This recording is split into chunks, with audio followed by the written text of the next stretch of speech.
नमस्कार दोस्तों, आज हम बात करेंगे विनायक दामोदर सावरकर के बारे में। सावरकर के बारे में जो ऐतिहासिक सच्चाई है, भाजपा और संघ बार बार उसको झुठलाते भी हैं और छिपाते भी हैं, और यही कारण है कि वे भगत सिंह, गांधी, नेहरू और कांग्रेस समेत सभी जो स्वतंत्रता सेनानी हैं उनके वंशजों को भाजपा या तो देशद्रोही बताता है, गद्दार बताता है, और गद्दार जो माफी वीर सावरकर है उसको बार बार देशभक्त और वीर साबित करने के लिए देशभक्ति और गद्दारी की परिभाषा को बदल रहा है। और किस तरीके से बदल रहा है तो देखिए कि आज के दौर में सावरकर को वीर कहा जा रहा है, जबकि वो वीर नहीं, माफी वीर थे। सावरकर ने अंडमान की सेल्युलर जेल में सजा काटते हुए 1913 से 1920 के बीच कई सारी दया याचिकाएं दायर की अंग्रेजों को, और उसमें से एक माफीनामे के बारे में मैं आपको बताता हूं कि वो क्या लिखते हैं।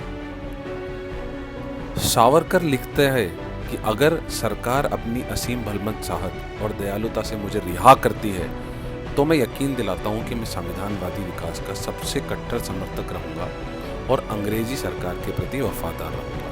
तो देखिए किस तरीके से वो अपनी दया याचिका के अंदर बोल रहे थे कि उनको अंग्रेजी सरकार जो है वो पसंद है और अंग्रेजी सरकार के प्रति वो वफादार बने रहेंगे। जब अंग्रेजों के द्वारा उनको रिहा किया गया तो सावरकर ने अपनी रिहाई के बाद का सारा समय महात्मा गांधी के खिलाफ माहौल बनाने में बिताया।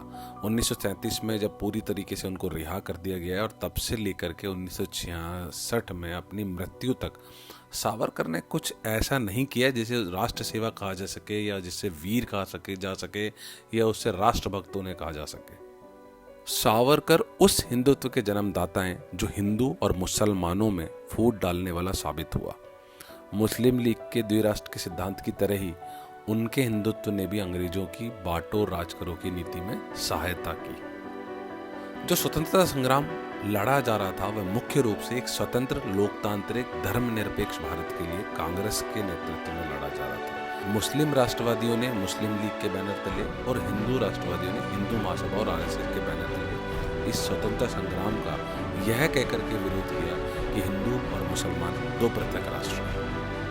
स्वतंत्रता संग्राम को विफल करने के लिए इन मुस्लिम लीग, हिंदू महासभा और आरएसएस ने ब्रिटिश हुकूमत का साथ दिया और स्वतंत्रता आंदोलन का लगातार विरोध किया। 1923 में सावरकर ने एक किताब लिखी थी, उस किताब का नाम था भारत हिंदू राष्ट्र है, और लिख करके सीधे तौर पे उन्होंने अंग्रेजों की मदद करना तय किया।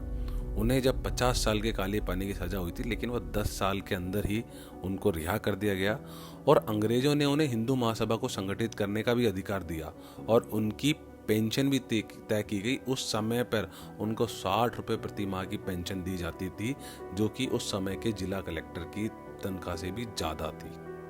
मोहम्मद अली जिन्ना के नेतृत्व में मुस्लिम लीग ने 1940 में भारत के मुसलमानों के लिए पाकिस्तान की शक्ल में पृथक होमलैंड की मांग की और उसका प्रस्ताव पारित किया।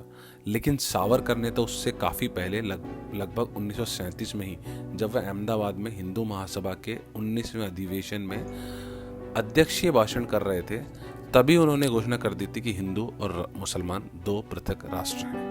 1937 में अहमदाबाद के हिंदू महासभा सत्र के दौरान सावरकर कहते हैं कि भारत को एक एकात्मक और समरूप राष्ट्र नहीं माना जा सकता है। इसके विपरीत भारत में मुख्य रूप से दो राष्ट्र हैं, हिंदू और मुसलमान। महात्मा गांधी ने 8 अगस्त 1942 को भारत छोड़ो आंदोलन का आगाज किया और आगाज करते हुए उन्होंने कहा कि सरकारी सेवा में लगे हुए सभी लोग अपने पदों को त्याग दें और इस आंदोलन में कांग्रेस का साथ दें। सावरकर ने हिंदू महासभा के सदस्यों से इसका बहिष्कार करने की अपील की थी और साथ ही कहा था कि जो जहां जिस पद पर काम कर रहा है वे अपने अपने पदों पर बने रहें। मतलब सावरकर ये चाहते थे कि भारत छोड़ो आंदोलन विफल हो जाए और इसीलिए वह भारतीयों से अपील कर रहे थे कि वो जिस तरीके से अपने काम में लगे हैं वो काम करते रहें। उसी समय में नेताजी सुभाष चंद्र बोस भी अपनी तरीके से देश को आज़ाद दिलाने के लिए लगे हुए थे और इन फर्जी राष्ट्रवादियों ने नेताजी की मदद करने की बजाय